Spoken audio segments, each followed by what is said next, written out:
Good day, ladies and gentlemen, and welcome back to an extra video. I know, 3 videos in a week, madness. But the reason for that is that I have some really exciting news to share. So while, for want of a better word, this highlight reel is going on in the background, just showing some of my favourite moments from the last year or so, let me tell you the exciting news. And that is that with your help, all of those people that have followed along on this YouTube journey with me and liked and commented and shared and subscribed, together you have helped me to get to the point where my channel is able to monetize. You probably have noticed that adverts have started showing up before my videos. That is something that was never an express goal of mine when I first started out. I never expected that I'd make money off this, and I'm just so thankful to all the people that have helped to make that happen. It really is amazing. I said in a video update last year that as and when the time came that my channel was going to monetize, because it seemed like it was heading that way, that I would never make people watch an advert to see one of my tutorials. And I want to be held by those words. But many of you in the comments to that video said, don't worry about it, just monetize everything you can, put adverts on, on all your videos. I don't want to do that. I still want people to be able to access my tutorials with as minimal hassle as possible.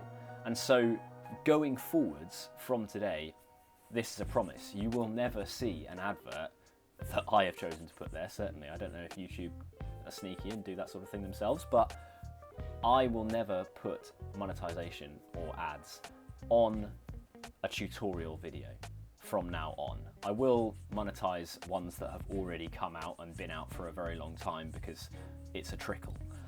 But for my new tutorials that will be coming out, I will never put an advert on them. That said, there are a couple of options when it comes to monetization on YouTube. There is the option for channel membership.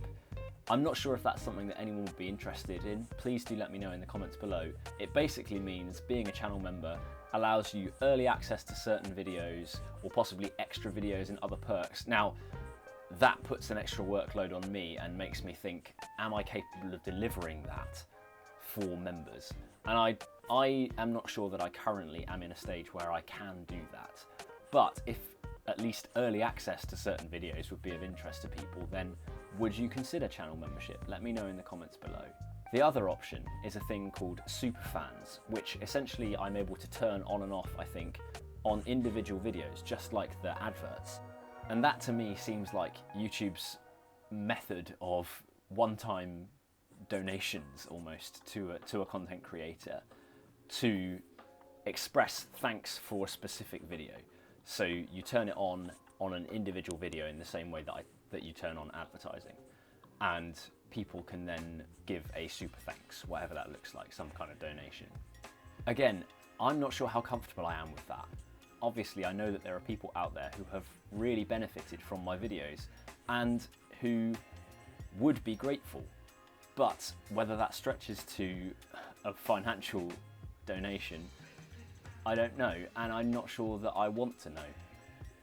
Let me know in the comments below if you would be interested in being a super fan. Okay, that's all of that out of the way. I'm really excited about it, as you can probably tell. I also wanted to do a kind of little FAQ during this video for specifically one question that comes up again and again and again on multiple videos in the comments section. And it is, why do you use that wooden paddle? Where did you get that wooden paddle from? What is that wooden paddle that you're using? Things to that effect. So let's put that one to rest, because I have to write the same answer over and over again. And if people are asking that question, please direct them to this video. So that wooden paddle that I'm using, it's called a River Styx paddle. They're made by Jim Snyder over in the US. It is a beautiful, stunning piece of artisan functional gear.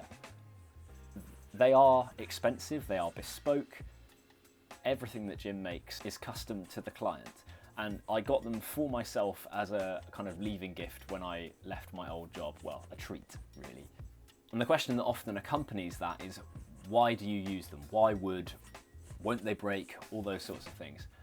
And the answer is, I currently am using them for lack of a creaking paddle, basically. They are my playboating blades, very much not designed for creaking. I find that they are functional in a creek environment. The small blades and the shorter shaft, which I chose because they'd be nice for playboating, mean that they are very, very light in the hand. They are low strain. I can use them for days at a time without fatigue. However, I do find that I often lack reach and power. So do I recommend them as creaking blades? That depends. Jim Snyder does make creek-specific wooden paddles. In terms of their robustness, they hold up, I would say, equally or better than most modern composites or glass paddles. They are incredibly tough, incredibly resilient. There are so many layers of epoxy around the wood that protect it and mean that it really is very, very robust. Obviously, were they to fail, it would be a catastrophic failure and they would probably be a write-off. But I think the likelihood of it happening is fairly low by comparison with fiberglass, carbon, etc. However, they are starting after this very intense whitewater season to look a little bit sad and scuffed. I don't personally mind that. I think it shows that they're loved and used. However, they are starting to lose a bit of their sparkle. Whilst it is just an object, it is beautiful and I do want to keep it for as many years as possible. So I have finally managed to fix and pick up a set of creaking blades, and I will be switching back to those from now on. So there you go. That's a little rambling answer to those questions and a sharing of my excitement. I hope you have enjoyed this video and learnt something at least, and do get involved with the discussion down in the comments. Thank you so much for tuning in, and I'll see you in the next one.